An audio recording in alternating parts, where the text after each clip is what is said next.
Well, hello. Welcome to another episode of Parks and Conversation. This is a podcast where we take some time to rewatch and discuss classic NBC sitcom Parks and Recreation.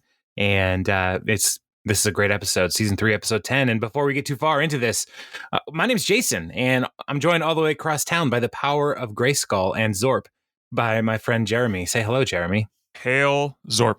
Hey, how's it going? Yes. Oh, it is so good. It is a beautiful day here in the PNW. And I can't complain about anything. That's good. It probably wouldn't do any good if you did. Well, I will complain about something, Jeremy. Okay. Out of my office here from which I record, you've been to my house. Yeah. We have a backyard, and then we have a backyard. Yeah. Whoa. Didn't know you're doing so well. Well, it turns out that's not my backyard. Okay. So we have a development happening, it looks like. So over the coming weeks and months during recording times, there might be some noises of construction that you might be able to hear bleed through my walls and my windows. So just heads up, folks. And the world's not ending. And gophers. Oh, man. Gophers. They're coming. Ugh. Once the construction starts. If I learned one thing from Caddyshack, it's that gophers hate construction. If I learned one thing from Caddyshack, it's that the pond is good for you. Yeah. Pool or pond. Pool or pond. Pond's good for you. So, we're talking about season 3, episode 10 today. Okay. And we also have a opportunity to hear from the fine residents of Pawnee, one of the fine residents who sent in a dispatch for the Parks and Conversation department to talk about it. Oh, town forum. A town forum. So here we go, town forum, and we need a jingle. Town forum, something like that. Spread your wings and fly, town forum. We'll work on it. We'll work on it. Now I just want to go and buy like a Ford truck. So, all right, this is from listener CJ. His subject line is a great subject line. And I do believe that one of the requirements for a town forum is to have it should be to share a quote from Parks and Rec as your subject line. Like maybe your favorite quote. Like that would definitely get my attention instead of, hey, dude, because, I get a lot of spam that's just like, hey, dude.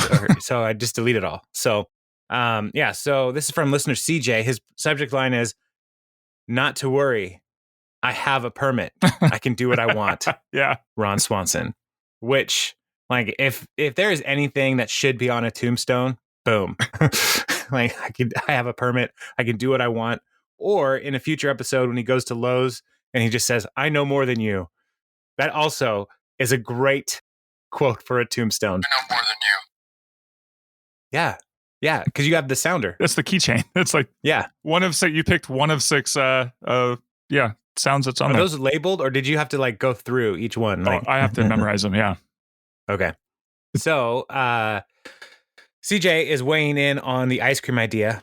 First, candy corn is gross, and frozen candy corn would be hell, according to CJ. And I think I'm with him on that one because that was listener Christie's suggestion, some candy corn. But I propose for the quiet corn idea. Just little chocolate corn cobs made of chocolate. My other idea is a Lil Sebastian flavor, which is some vanilla or chocolate base probably, with caramel swirl and mini horse chocolate, like how they have the fish shapes for fish food in Ben & Jerry's. Also, maybe a mint chocolate chip flavor, since that's what Gary Larry had at his bachelor party, which he drops about half the time. So this is some future telling. All right, I like it. In this episode, in this email from CJ, but I do love it. And that would be great if it was a mint chocolate chip with chocolate horses in, and like Jerry Gergich and Lil Sebastian on the cover on the box or the carton. That's what it is. Yeah. And like it's you can call it like My Little Labluderall Buddy ice cream or something like that. So.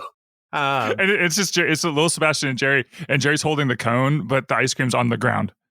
Yes, and Lil Sebastian is eating it off the ground. Yeah, there you go. Yeah, Ben, or Jerry, or it's on top of his head. Like he's just sitting like Lil Sebastian has ice cream on his head. Yes, I love it.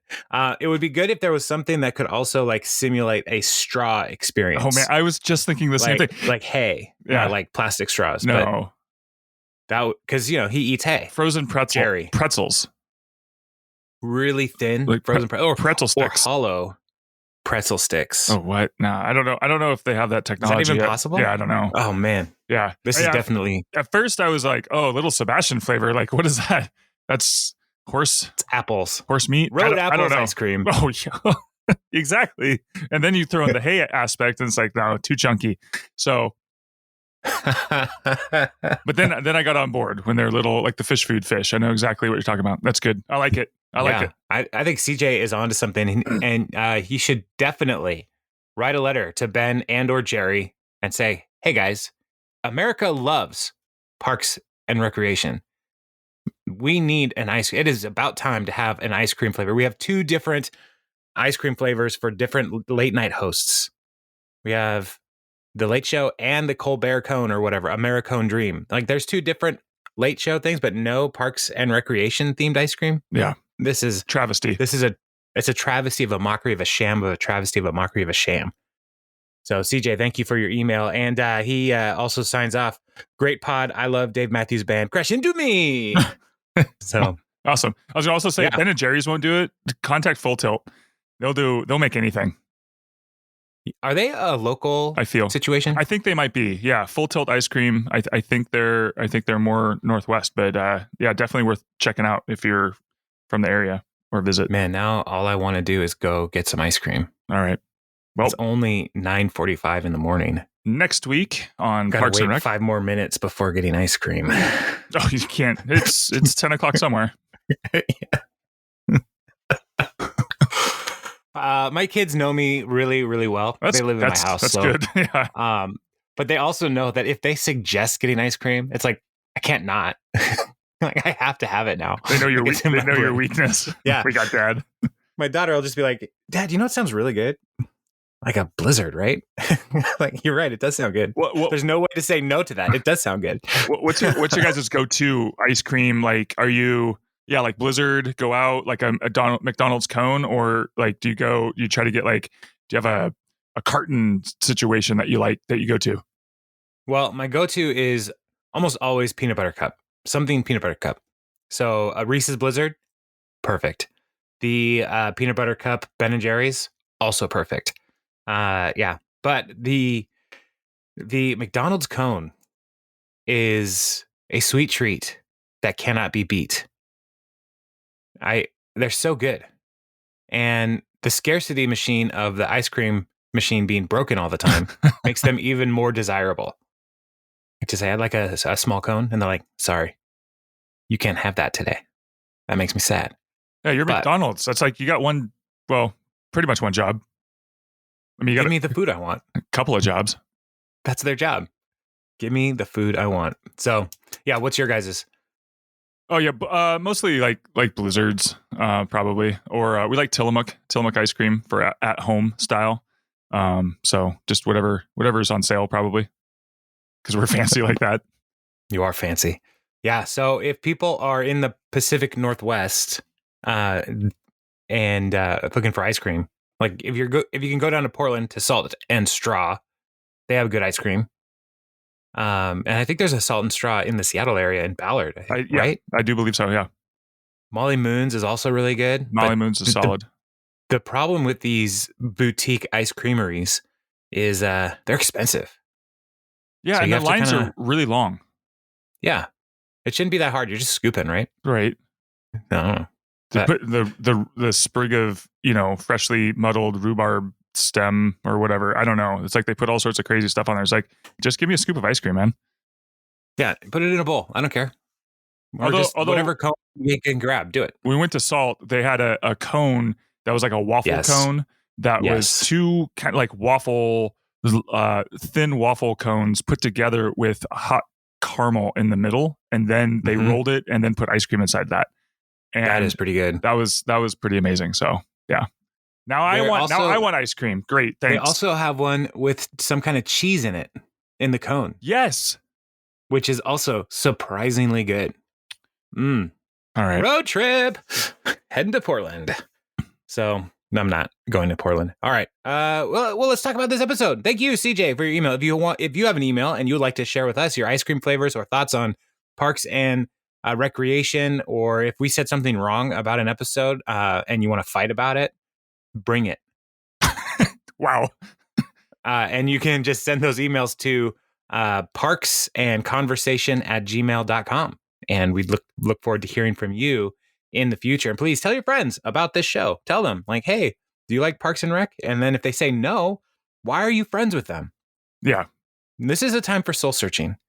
If they say they don't like Parks and Rec, then you say, okay, well, it was nice knowing you, Grandma, and I'll see you later. Yeah. And COVID's then, a great time to distance yourself from the people who don't like Parks and Rec. Yeah. And then if they're like, yeah, I love Parks and Rec, and you're like, good, let's take it to the next level. Let's DTR this. Let's take it to the next level. You need to listen to this podcast about two people who talk about random stuff and mention parks and recreation. Yeah. So it's a good plan. I think it's a solid plan. So tell your friends, rate and review, like and subscribe, hit that bell. I don't know, all the things the kids say on the YouTubes. So Full Tilt Ice Cream has a pint of the month club. Where? What? This is on the internet? Yeah. I went back to it. This is 12 months of ice cream, a full year. Each month will be a unique flavor that will only be available to members. So I know I just how much is that? Derailed us again. It's a pint a month. It's $80. Oh, that's too much. But I think it's delivered, and that's 12 months. And if you amortize it with your COVID relief package, it's practically free. I think those are words. I don't know. It's $80 total? Yeah, for the year. Okay. Are you doing the math? I think that equals what is that, like $17 a pint? I'm bad at math. It's still really expensive, but I've got all this government money coming my way. So I'm rich. All right. Money's not a thing. Speaking of not a thing, let's talk about this fictional program. Season 3, episode 10 of Parks and Rec, and it is titled Soulmates. And just looking at IMDb, they rated it 8.6, which is a pretty solid rating. The premise is Leslie is ready to get out there to the world to be matched with the internet and a gentleman of mystery. And that was a very Jeremy way to say that whole thing. I was like, where are you going with this, man? Yeah, she's ready. Like she wants a man friend, and so Anne helps her get on a online dating app, and then on the other side of things, Chris is trying to bring some health into the whole city government, and Ron's not happy about it. So hilarity ensues. My wife, as I was watching this just this morning, she came into the room, and it was at a particular scene where she was just like, "Oh man, this episode has everything." Okay, this episode is so good. There's so many jokes, and it was hard to write things down. And so, yeah, it has a taste of Pawnee, larger city hall dynamics. Kyle's in it. They go to a health food store, all kinds of great stuff. Crows. So, yeah.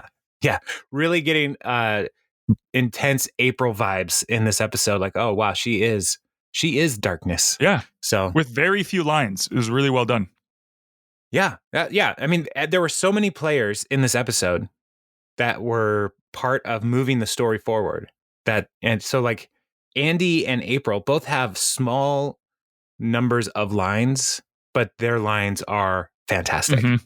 Their presence on screen is so good. So let's jump in. It starts with Chris back in the swing of things. He's come in as city manager because Paul had a heart attack and grabbed Leslie's breast. So I think there's an HR situation there. Even if Paul is recovering from his heart attack, he's probably on some kind of leave after that. So he is starting to make some changes, specifically with a health initiative for City Hall. And so he wants good ideas for how to get people healthy. And Leslie has always a good idea. And she says, we could start an adult dodgeball league. I get first pick. I choose Ron. And Ron, I love Ron's reaction. He just looks at the camera like with barely a nod, just like, yes. This is, yes. Of course she picks That's the me. correct pick. Yeah. So, and then after the meeting ends, Tom tells Leslie, "Hey, I don't want you to, Sewage Joe has been leering at you," and Leslie braces herself to leave. And Joe is a creep. We've seen Joe a couple times already. Last time we saw Sewage Joe, he was responding to April on the telethon, and he came down to pick her up and take her away in her van. And Andy intervened. So Joe's just a creep all around. And I love how, like, in the episode that Leslie wants to get out into the world, like the first person that hits on her is Sewage Joe. Yeah. Yeah. Joe's gross. And he tells her, like, he's like, we should, hang out. And she's like, no. And if he says, well, if you ever change your mind, come down to the toilet party. It's what we call the sewage department. No, I don't want to make this into a big thing, but I felt that, like, the sewage department was the one, like, it was like the one place that they kind of went cliche with their characterization of a person. I don't even know if it's even a cliche, but like all of the other government officials were pretty, like, they did a good job with kind of mixing things up and making Ron like anti-government, and Tom wants to be a baller and all of these other things. And then it's like all Andy and, I don't know, just being the shoe shine guy. And then there's Sewage Joe, who's like, yeah, that makes sense. You're in the sewage department. Mm-hmm. I don't know. I just felt like that was the one thing that was more like on the nose as far as, come on. I mean, I'm sure there's really nice people who work in the sewage department too. Why does Joe got to be the face of it? Yeah. You know what I mean? Well, I don't know. I understand for certain reasons in my life, I cannot make public comments about sewage departments. Okay. I understand. Someday, maybe I might be able to make some comments about sewage departments. Wow. But I'm not going to right now. Okay. That's probably safe. Probably safe. I can appreciate your feelings. Oh, thanks. So, yeah. So that's the opening scene. Cut to credits. After credits, Chris is outside doing tricep dips on the bench. And Ron comes out to talk to him. And I love how Ron greets him. It's not Chris, it's Christopher. Like, it's very formal, very like direct. And he's like, listen, you can make all the changes you want, but I am worried that your changes might take away the hamburgers and the commissary. And I really don't want you to take away the only thing about my job that I like. Which that is not his job. like his job is not hamburgers at the commissary. It's just, around his job. And Chris is like, oh yeah, those are gone. That's not going to happen. And Ron's not happy about it. Chris suggests, have you ever tried a turkey burger? And I love Ron's response. Like, is that a turkey leg inside of a hamburger? Yes, I have had that. So Ron is so great. And Chris explains a turkey burger, and Ron is just like, why would anybody do that? Why would anybody eat that? So they enter into a cook-off. Ron and Chris are going to do a cook-off, and the stakes are, if Ron wins, the burgers stay. If Chris wins, all of the commissary is changed, and new food is a coming. So now, ground turkey. What are your thoughts, Jeremy? We went through a phase where we ate a lot of ground turkey trying to be healthy, and it's just it's no flavor. It's just all texture and filler, and it's not very satisfying because I don't think there's any fat in it. I know it's better for you if you're going to eat meat for all of the reasons Chris says, and I'm for it in that regard, but it's not good. And also turkey, I don't think I really like turkey in general. Like Thanksgiving turkey, I know I'm more of a ham guy. I'd rather have a nice good a ham than a turkey. Turkey's, I don't know, it's whatever. So what about why you? Wow, turkey, it's whatever. Yeah. I like a good turkey sandwich. I mean, the bird looks like a dinosaur anyway, and it looks like it should be more flavorful, but it's just not. In our last episode, you said you are looking forward to the day when you could have the giant dinosaur ribs off of, like, in the Flintstones. Yeah, but not the turkey one. This is the closest you're going to get, man. Turkey ribs. Oh. These are the biggest dinosaurs that we eat currently. Unless you can get an ostrich. Or a shark. Yeah. Yeah. Shark ribs. Mm. Yeah, I like turkey. And we were like you for a season. We were getting a lot of ground turkey. I think it was because it was cheaper than ground beef Mhm. at Costco. Yeah. And that was our main motivation. And was packaged in a way that it stacked easily in the freezer. So, There you because it go. was like those, like It's all the it was reasons. it was a very efficient meat. And it was good in like anything where you covered up the flavor with taco seasoning. That's what I'm saying. Like, yeah. But I tried to make a turkey burger with ground turkey, and everything about it was just like, this is a disappointment. Well, you need Nobody's gonna be happy with this. yeah, the secret is you need a really good binder to keep all of the turkey meat together. And for that, you just use beef. And then you take out the turkey and then it sticks together a lot better. See, what I thought you meant by binder is like a 3-ring binder. Yeah. To keep your turkey organized. You got to get a trapper keeper, and that's how you make the patties. Oh, okay. Yep. Okay. Got it. And then you can also like open it up and you get a conversion chart for all of the inches, centimeters, the weights, liquids, all of that right there on the left cover inside. Yeah, and if you punch a hole in it, then you have them for later. Right. In case you have to go do like a review for your notes for a turkey, like a turkey cook-off. Exactly. Like you can say like, oh, this turkey from 3 months ago is really putrid. Yeah. So they're going to do this cook-off. Leslie then starts talking to Ben in the hallway, and Ben's like, hey, I went to that snow globe museum you recommended. It's just like, these are the most boring people in the world. Yeah. What do you like? It was actually pretty fun. Yeah, I liked it. Yeah. No, I like a good museum. I like seeing things that are different. Yeah. I don't understand. Like, what is the museum for? Like, how many snow globes do you need to understand the concept of a snow globe? I think it's just like the history of them. Like, why did we trap snow inside of a globe? Like, what is it? You know. So, what kind of witchcraft is available here? Yeah, like, exactly. Like the snow never melts, right, and never freezes. Burn them all. Yeah. Well, that would make sense then at Pawnee to say, like, if you see these out in the wild, confiscate them right away. Bring them all here. Yeah.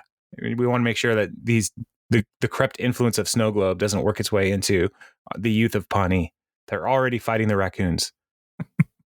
So, yeah. So, and then Leslie is like, hey, I have some ideas about the health initiative. And she was like, we should go out to JJ's after work. And Chris or Ben is weirdly awkward and doesn't want to do that. And my parentheses here says big Jeremy energy here.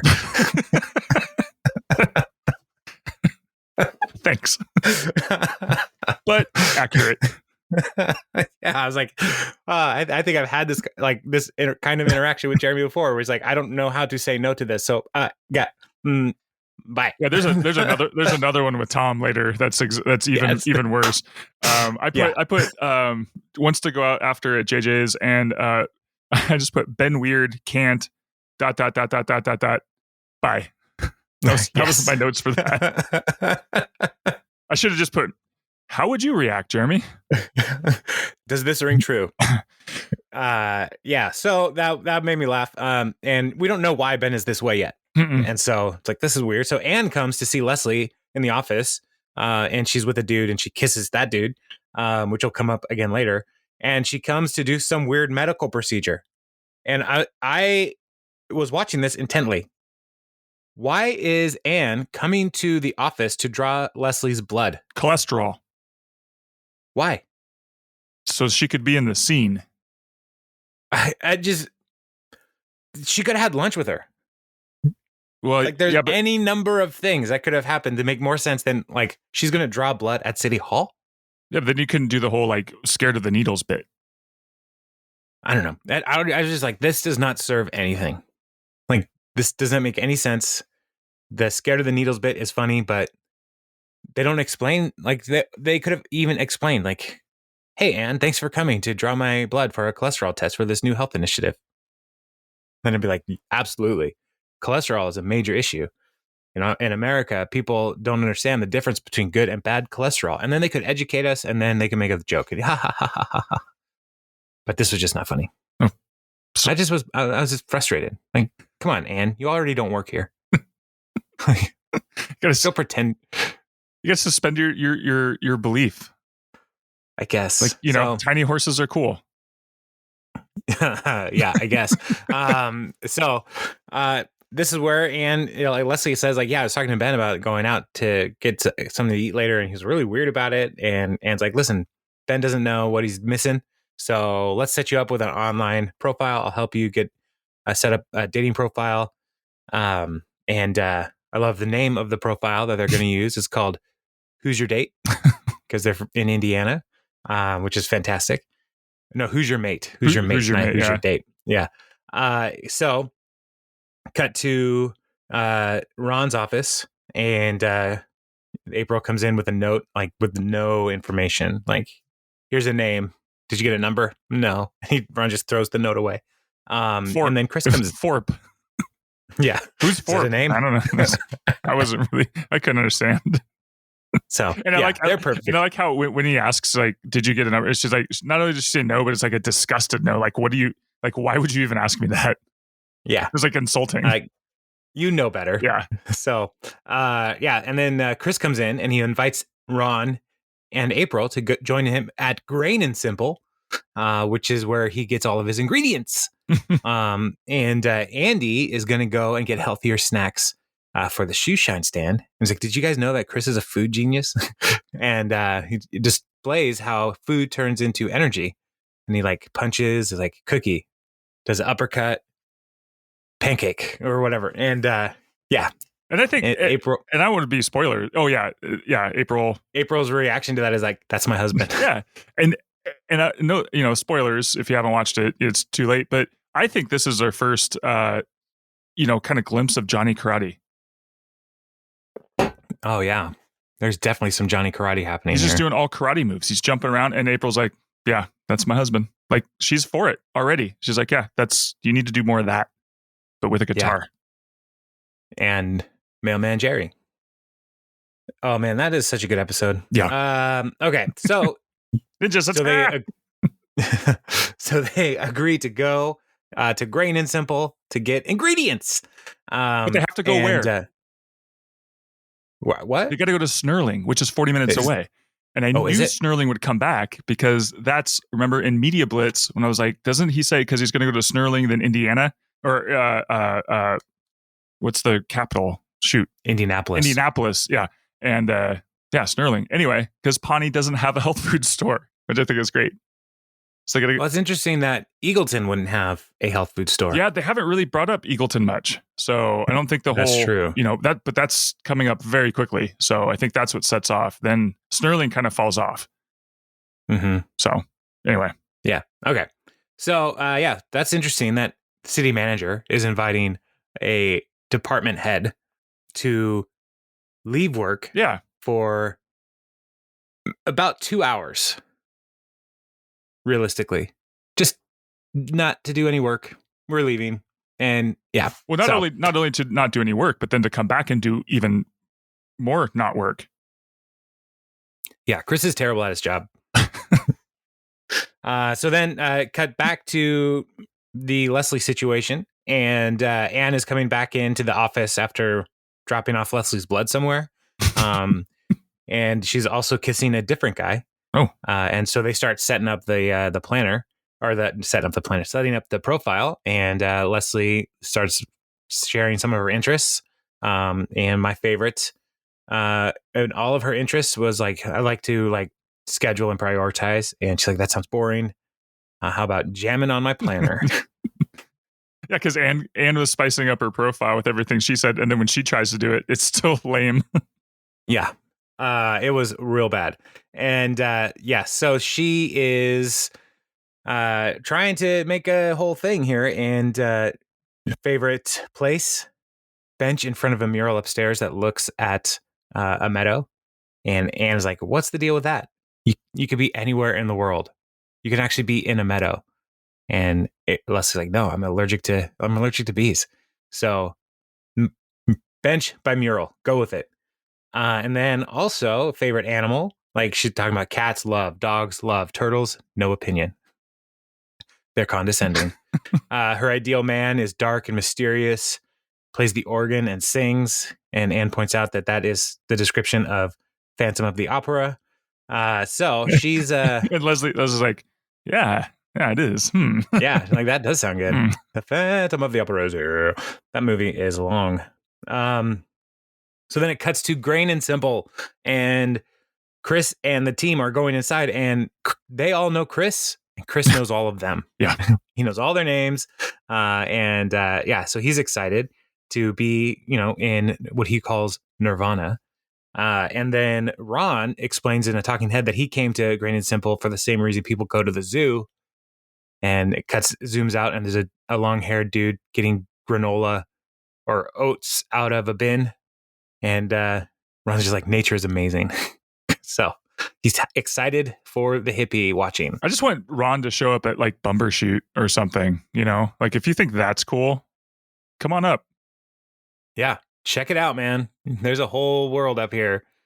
Yeah. Folk life. Go to Evergreen College and see what that's about. Sure. Yeah. Yeah. So then, hold on. Sorry. And he says like he's not going to get any ingredients from the grain place because he goes to Food and Stuff, which is a discount food outlet equidistant from my home to work, and which I think is just hilarious because it's not only is it discount, it meets like two needs. It's just discount food, and it's like halfway to the two places he wants to go. Like it's the perfect place for Ron. Mm-hmm. Yeah. So when he says equidistant, one of the things that like he's making a triangle, right? Because it's 3 points. It wouldn't be like in the middle of them. So like, I don't know. I just find that funny that unless it's like he has one line from home to work, and I thought it was like right in the middle, but I don't know. See, I pictured a triangle, which is like, I don't know. Maybe I would love to see the geography and the location markers for Pawnee. Where we could figure out where Ron lives. Oh man, that would really drive him crazy. We could send some drones. Yeah. So I can't find my notes. Oh, here we are. So then it cuts back to the office, and Leslie is there, and Anne's like, "Hey, you've got a 98% match. That's soulmate level match." And turns out it's Tom. Commercial break. So, so cuts back, and Leslie's on the phone with the CEO of who'syourmate.com and tells them that their whole system sucks. And Craig's like, well, I actually found my wife through our website. And he said, well, that marriage is a sham. And so she's very upset. Anne comes in with a third gentleman. So that was a real weird turn for Anne here on this series here. And then Leslie is wondering why terrible guys are into her. And so she decides to investigate, and she goes to ask Sewage Joe why he's into her. And his description is basically because she's not elderly. Which is good. And she has a terrific dumpster, as Joe has pointed out. Yeah, because he's from sanitation. Right. Ugh, gross. Leslie's not satisfied with that. There will be more investigating momentarily, but it cuts back to Grain and Simple. And Andy is just very curious about everything. And they're walking down one of those coffee dispenser aisles. And Andy just says, "What's this?" And he pushes the dispenser down. And you're usually supposed to have a bag underneath that. And there was no bag, and the whole dispenser empties. And Chris and Andy just walk away. I was just so sad because it was coffee, and I was like, "Oh, that's all that wasted coffee." What a waste! What a waste! So then Ron and April are walking around, and there's a sample person, and my first thought was, I miss samples. even turkey bacon samples. I'd try it. I would try it. I'm not opposed to turkey bacon. It's pretty good. But like Fridays normally are when my wife and I would go to Costco, right? Mm-hmm. And it was one of the highlights of the week was to be able to kind of like let her shop and me go and scavenge. I would hunt and gather for samples. And so I'd like scout ahead. Yeah, you felt like a caveman. And when she came back around, I'd be like, that one's good. You should try that. I thought that was like kind of my job. Right. Turns out she hated that anyway. But the Like she hated they're it. gone. She hated that you left. Yeah, Oh, yeah. And now there's no samples, but there's people standing there talking about the food, and they're not even interested. They know, like, you don't care about this. They're like, it's like plated food under a display case. Like we're going to a food museum at Costco. Like this is what your food could look like. It's like it's never going to look like that. Stop. I feel bad for those people because like the sample people at our Costco, because we live far enough apart that we have two separate Costcos, and we had like the same. I don't know about yours, but you get to recognize the sample people. They're like the same people. Right. And what are they doing now, man? Like I feel bad for them. You know? Yeah. It's basically like someday you may be able to give us small bits of food that you cut with a scissor. Till then. Man, who knew scissors? You know, like what a great way to serve up food. I know. Yeah. Oh, you want a quesadilla? I could use a knife. No, I'm going to cut this quesadilla right out of this microwave with scissors. You want your burrito and little rings? Scissors. Rings. Yes. Yeah, it's like calamari burrito. I think it fundamentally comes down to whoever is in charge of the sample people. Don't trust them with knives. Sure. Because scissors, they're basically two knives coming together, Mhm. but like they're not. I don't know very many people who would think of a scissor as like, here's a potential weapon. I mean, we're not Jason Bourne, and so like they're just like, I know you are talking about the great deal that people can get on these egg rolls, and nobody's listening to you. I don't want you to take this personally. Use these scissors. Oh man, sample culture was so much fun because like people would get so edgy, like when it's like the sample, it's almost time and you're jockeying for position because you've been waiting longer than the other person, and then the person comes up, and then there's also the group that has like the four kids and they keep their shopping cart there, and then they just load up with the whole tray, but then they sit there and eat it in front of everybody who didn't get any. I'm not saying that's like ever happened, but it has. It's like keep moving. Yeah, go. Now they're all gone. And then they block you, like they block your way, and then everybody comes from the outsides that wasn't in line.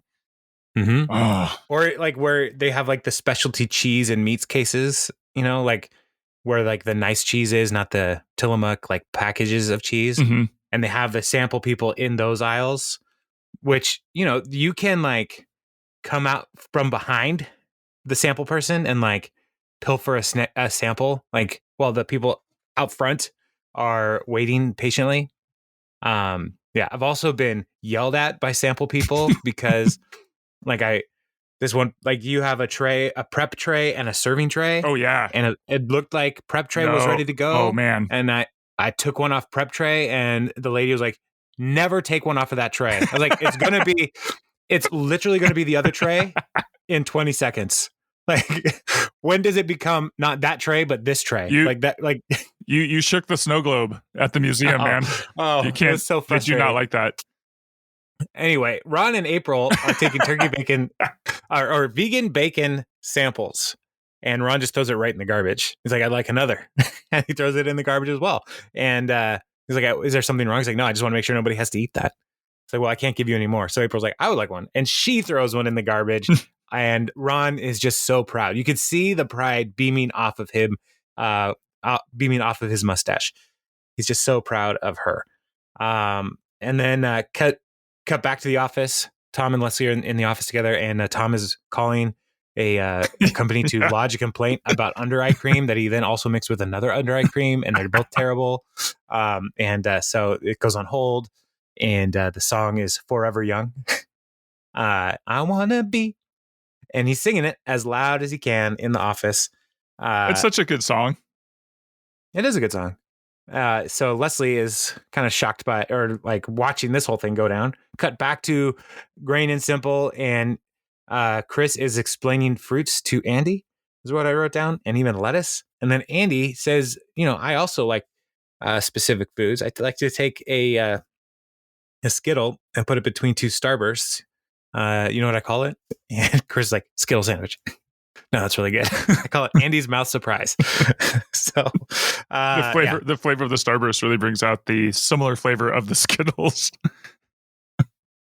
Yeah, I just love when Andy tries to sound fancy. Yes. It's like, I've heard people use these cadences before. So he has no idea what he's doing. Complimenting and bringing out flavors. Right. Yeah. This is a thing, right? Am I doing it right? No, I'm doing it all wrong. And then cut back to the office, and Leslie invites Tom to lunch. And Tom's like, I don't want to go to JJ's. He's like, no, I'll take you someplace nice. I'll buy. And Tom says, can we get apps and zerts? Which leads to one of the best parts of this whole series, Tom Haverfoods. And I have the quote of all the things he says. So do you mind if I just quote Tom Haverford here? All the way through. All right. Zerts is what I call desserts. Trays or entrees. I call sandwiches Sammy's, Sandoozles, or Adam Sandler's. Air conditioners are Cool Blasters with a Z. I don't know where that came from. I call cakes big old cookies. All noodles, long ass rice. Fried chicken is fry chicky chick. Chicken parm is chicky parm. Chicken cacciatore, chicken catch. I call eggs pre-birds or future birds. Root beer is super water. Tortillas are bean blankies, and I call forks food rakes. And then he's like, let's get in my go-go mobile. And it cuts back, car. So, yeah, I love that. And there is a website that at one point that somebody made. I'm just going to check real quick. Haverfoods.com. Is it a thing still? Nope. No longer. Now it's a limited edition breakfast box. That's weird. I'm sad. It used to just be a food generator, a food name generator based on this scene. And it was great. Maybe it's still out there somewhere. If you find it, hit me up. So so they're going to go, excuse me. I got let me just mute my mic for a second. And I'm back. So they go. And so Tom on this lunch meeting, Leslie starts asking Tom icebreaker date type questions. She's trying to figure out like, why did Tom and I get matched? And then so asks about like 3 wishes and what Tom would want with those 3 wishes and that kind of stuff. And it basically is like, I want to be, I want to be like a drug dealer in a Michael Bay movie. It's like, wow, that's your wish. Okay. And then it cuts back to great and simple. Chris is checking out, and Ron and April are sitting on a bench, and they didn't buy anything. And Chris is like, you didn't get any ingredients. Do you need help buying ingredients? And just the way he says ingredients makes me happy. Like, ingredients. And he's like, nope, didn't buy anything. Andy comes with a box of kashi and something else and a pinwheel. And he's like, can I get these? And Chris says, you can get one.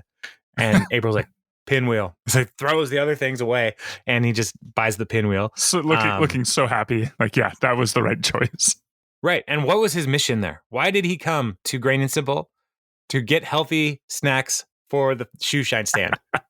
Instead, he got a pinwheel. So he's doing great. Perfect. Things are coming up all Andy all the time.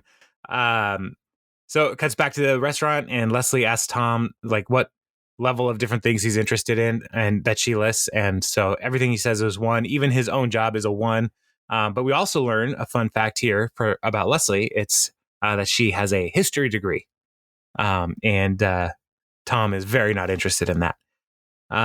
Cuts back to Ron's favorite shopping experience, which is food and stuff, where he gets all of his food and most of his stuff. So he's buying the beef, but he's also looking at a hose. Yes. So I wrote down, this is pretty great. All of the stuff in the background that he's looking at, it's like there's oil, like glasses and cups, hoses, 10-cent apples. And in the background, my favorite part was pallets and pallets of mesquite charcoal, like just stacked up in the back. Yes, it's so great. It's a great place. It's kind of like Big Lots, right? Like you don't know what's in Big Lots before you go, because it's like what somebody had way too much of. Right? Yeah, they're selling now at Big Lots, and I can't go in that store. It's too. There's so many stores like that where I just there's too much unknown happening here. I just will only get frustrated. It's like the dollar store that sells food in the cold, like in the back. Like if they had a little bit more. Mm-hmm. Yeah. Yeah. Also not going there. So Why? Because it's never stocked. Like you can't get down the aisles because they're always in a perpetual state of the shipments coming in. Oh, yes. Oh, my word. I've worked retail. It is not that hard to put things on shelves. No, it is. Like, it is when there's like two people working there and they have to stock and run the cash registers at the same time. I feel so bad for those guys. yeah, it's not an easy place to work. I get that, but it is also like, I don't know. I just can't. I can't do dollar stores. Not because I have more than $1, but because like it's too chaotic. It's just too much. So I have a store by my house that is one of my favorite store names of all time. It's 99-cent store, and then underneath it, unless otherwise marked. which could be any store at all. All you got to do is have one thing that's 99 cents. Unless someone buys it and they're like, crap. Oh no. Good. We're all out of that. So cut back to Leslie or Ron is he buys beef, and April comes and says, "Can I get these?" And she's holding 2 crows, and it's a good deal. So Ron's like, "Yeah, absolutely." And so they buy just the beef and the crows. That's it. So then cut back to the restaurant. Leslie tells Tom what's going on. Like they were matched up on Who's Your Mate. And so Tom's like, "Oh, this is a date. You're trying to date me." And he sings to her in the restaurant, and not good. Leslie's really upset that she let him know that. Back at the office, Tom is looking at real estate listings for him and Leslie, which is, he's just messing with her, and she's not enjoying this. Ben then is leading a meeting and asking for more health tips, and Tom's like, "We're going to take over this meeting because we have a special, like, spiritual connection now." And Tom is pretending to be super into Leslie in the meeting, and it's weirding everybody out. So Leslie finally just takes him out into the hall, confronts him, and kisses him to shut him up. And then Chris sees that this is happening. And Leslie's first reaction is to pull the fire alarm. Nothing happens. So, like, we should get that fixed. And cut to the office, Chris's office, where he's making garnishes for his burgers, which it's a weird thing to say. Like, it's a burger, man. Just eat it. And he explains his no dating policy and how it's like a really big deal for him. It's a real bugaboo for him. But during this whole time, this is what bugged me, is that he's garnishing vegetables at his desk. Like the city manager is now wasting even more time at his desk, and he's yelling at Leslie for office relationships, which, could be scandalous. And yet he's wasted 4 hours of taxpayer money on this silly bet. Yes. Come on, Chris. Chris was the bad guy in this episode. Just saying. Not Sewage Joe. Sewage Joe is just being Sewage Joe. Chris got he got caught up in his pride. He wasn't really thinking. None of this was above board. He's better than this. He's better than this. Okay. I don't know if he is or not. So we'll see. As that meeting's happening, Ben asks Tom about what is going on with him and Leslie, and he explains he's just messing with her. And then he's like, and then Chris saw that we kissed, and he's like, "It was not terrible." I'm just saying that she knows what to do. And Ben is so creeped out by this, and he's just trying to like get away. And like he finally walks around Tom, and Tom's like, "Oh, okay." And then he just keeps walking with him and talking more about it. Right. Ben physically couldn't, like, he's like, "I don't know which, if I try to go past you, I'm still way too close to you." Like it breaks all of his comfort levels. Yes. And at one point, Ben even says, like, or Tom says, "My foot's stuck under the chair," like, which I don't know if that was like in the script or something, but like, anytime you're in an environment with those office chairs, like where your feet are interacting with the wheel parts of the chairs all the time, and so it's like, "Oh, my foot's stuck." I thought that was just very, very real life office environment situation. I call wheels rolly things. The rolly things. Did I say rolly things? Well, you started to say rolly. Yeah. So then cut to the courtyard, and it's time for the burger challenge. Chris's burger is like, he goes into explaining all the different things that are going on there. And the taste test people are Tom, Donna, Jerry, and Kyle. I love that Kyle's there. Yeah. What does Kyle do in this whole business, in this whole place. I don't know, but he seems to have plenty of time to get his shoe shined and to be part of these kinds of competitions. And you think about it, like really, Ron is potentially stacking the deck with his office workers there. Yeah, but who else is he going to get? Well, Chris has the whole building. You could have anybody, right? But, but they're all Chris's bet is Kyle. Okay, I see. Like he gets Kyle. Like Kyle seems to know some things about food. Donna notes that there's saffron in there, and it's like Chris is like, yeah, you have a very developed palate. And everybody's like, this is really good. And Kyle's like, I love the umami flavor. To which Jerry responds, stop being so pretentious, Kyle. Even Jerry's getting on Kyle. Yes, everybody has somebody that they can punch down to, and we finally found Jerry's punch down to person. It's Kyle. So, and he might be the whole government's punch down guy. So everybody is like, yeah, this is really good. And then Ron comes with his burgers on paper plates with just buns, and is like, mine is meat, bun, nothing else. Put ketchup on it or not, I couldn't care less. And everybody, they're looking at it, and Chris is really disappointed as he's saying this. Everyone's like, oh, this is so much better. This is amazing. And Andy is upset, and he takes Kyle's burger. And takes a bite of it and is like, oh, this is way better. And then he proceeds to eat the rest of the burger in 3 bites. And he smells, I don't know if I watched that scene a couple of times. He like broke it in 2 and like smells it. He like wafts it in front of his nose. Yes. and then I don't know, I wrote down like, what was he was like flipping it back. Like he was doing some weird, like, competition eater, like competitive food eater thing where he's like kept flipping trying to slide it down his gullet. Right. Yeah. I don't know what the rush was. Like, then you can probably get another one. If you watch this episode and you watch Andy the entire time, his physical presence for so much of it, he's not just standing in the background, or he's like really adding to his presence in every single scene. And it's really, really a testament to Chris Pratt's acting, I think. Yeah. He is there to basically learn from and assist Chris. Mm-hmm. And so he's very attentive to everything Chris is doing. Like he's really like intense about all of it. And he's kind of miming Chris a little bit. Like he comes in and he puffs his chest up a little bit. And yeah, it's so funny. Yeah. So quickly, he goes right back to his first mentor, Ron. No, these burgers are better. It's like, Chris, I appreciate your investment in my business and your willingness to try to help me take it to the next level. But these burgers are awesome. Thanks for the pinwheel. And the memories. Pinwheel and the memories.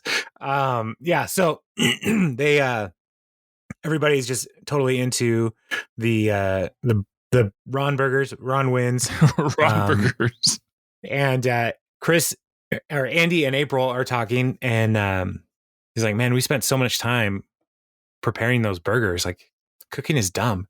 And April is just like, I swear on this dead crow, I will never cook for you. And their relationship is just so wonderful. Yeah, Chris goes, I love you. That's good. It's perfect. Yeah, they are made for each other. So then, Leslie's eating, and Chris comes up and says, I appreciate your understanding on this policy about no dating. In fact, just last week, Ben was interested in socializing with someone from the government, and I said no. And Leslie's like, well, who was he talking about? He's like, I don't know, and I didn't ask. Which, as a, for Chris, like, to not try, like, to maintain partiality in a situation like this, like, to not ask about something, like, just be like, I don't need to know. You came, like, Ben and Chris know each other well enough. Like, he's like, I trust that you understand what I'm saying. Like, I don't need to know all the details about what's happening. But it was just interesting, like, the management method here that Chris displayed. It's like, I don't need to ask because I don't need to then treat that other person differently. Yeah.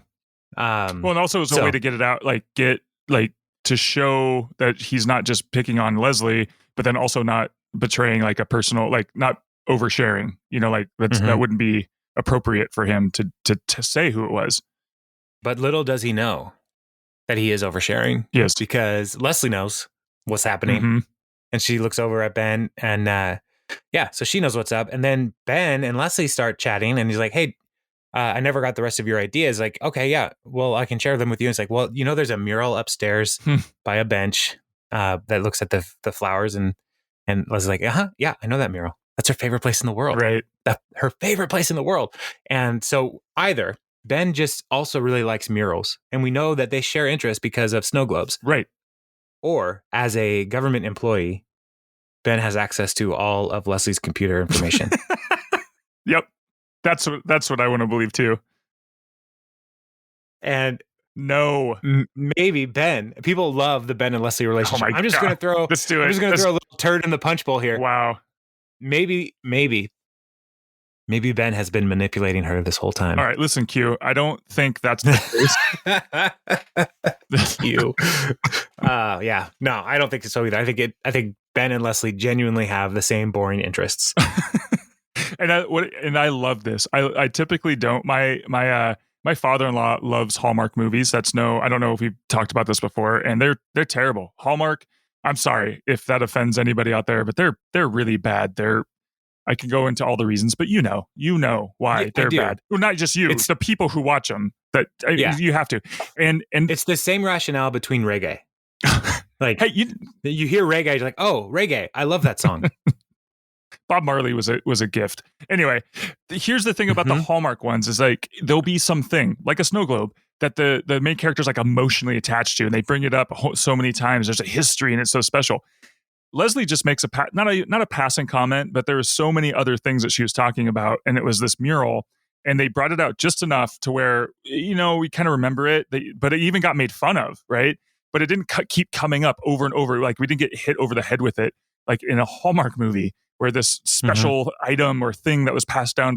And so that's where it gets really cheesy. But then when it comes all back around and it's this little thing that Ben picks out that matches with Leslie, it makes the show Soulmates, even though there's a soulmate match for Leslie with Tom on the stupid site, they're really the soulmates, which is awesome, which is really good. It was well written. Yeah, I agree with you. Totally. It's one of those things that it shows that these are normal people. Yeah. And normal people like boring stuff. It's true. Like these podcasts. Yeah. Thank you, normal people. There is a place called Normal, Indiana, isn't it? Or is it Normal, Illinois? It's somewhere Midwesty. So, so they chat in front of the mural, and it's like, okay, this relationship is a thing. Yeah. Let's see where this goes. The credits scene, Leslie and Tom are trying to figure out what's going on there and with how they got matched. So I have the quote, the dialogue here. I'm going to read it. Leslie, so I was wondering, how did we get matched up on who'syourmate.com? Tom, I created 26 profiles, each one to attract a different girl. Tom A. Haverford is athletic. Tom B. Haverford is brave. Which letter did you get? Leslie, N. Tom N. Haverford. Ha! The N stands for nerd. I never checked that one because no one ever responds to it. Tom N. Haverford collects globes. His favorite movie is books. And then Donna comes and kisses Tom and shuts him up. And Leslie's like, every time I want to shut you up from now on, someone's just going to kiss Tom. So, yeah. So that is, that's how the episode ends. It's a great episode. 8.6. Anything else that you like? We should definitely point this part out of this show. No, I think we covered most everything. That's a really overall. That's just a really great episode. It was great. I think it even could have been higher. I would rate it up there like almost a 9 because I want to, and it's good. Well, if you want to log into IMDb and skew the rating, then please do. If you are going to go into IMDb and rate show episodes, I'm not going to say you shouldn't tell people about our show, but if you did, and if you found a way to do that, that'd be awesome. But if we could have some kind of like shared known word for listeners of this show, like when if we reviewed something, perhaps we can just end all of our reviews with Hail Zorp. And then we'll know as we're going through that, because I don't know how to do this stuff. So I need smart people to do it. But if we went through and like saw reviews that ended with Hail Zorp, we would know that they are a fellow listener of Parks and Conversation. So Yeah. So please let's make these reviews legit. And like none of this, like not like if go for it, go swing for the fences. If you have a 10 rating, go for the 10 rating. Don't try to be like, well, it's not perfect. No, let it like what you like. So yeah, but hail Zorp, and all of them with hail Zorp. And then IMDb might be like, what is Zorp and why are they hailing him? Is there a cult coming that we don't know about? Well, they're very reasonable. There is. It started with productivity. So the first half of your book was great. Oh man, this episode, I love that episode so much. It's great. It's great. Oh, okay. So next episode here is going to be loading Jerry's painting. Mm-hmm. Oh man, this one is also really good. We get to see some more of the Society for Family Stability Association or whatever they're called. And Jerry is, Jerry paints a interesting photo or picture. Marsha Langman, that's the character's name. So, dude, I keep thinking as we go through season 3, every episode keeps getting better or just moves the whole story. I know that seasons 1 and 2 had to set all this up, but even looking at 4, 5, and 6, season 3 could be one of my favorite seasons of a show ever. It just moves along so well. The characters change in such great and funny ways. And there are awesome episodes down the road, but as a whole, season 3 is just awesome. Yeah. I also very much like season 4 because it is like season 4 is going to have like one consistent story throughout, which I really like. Yeah. And yeah. So, okay, man, so many good things in this show. Over and over again. It's gift upon gift upon gift. So we should let our listeners have the gift of no longer having to listen to us prattle on. Yeah, but share the gift with others. Yeah. Say, hey, I have a free gift for you, and I want you to enjoy it. And I'm going to sit here and watch you while you listen to it at 1x speed. And then at the end, we'll discuss it. I think that'll go well. Let us know. Just they have their headphones on or AirPods, so the person watching them can't hear what they're saying, and they're like, huh, "Yeah."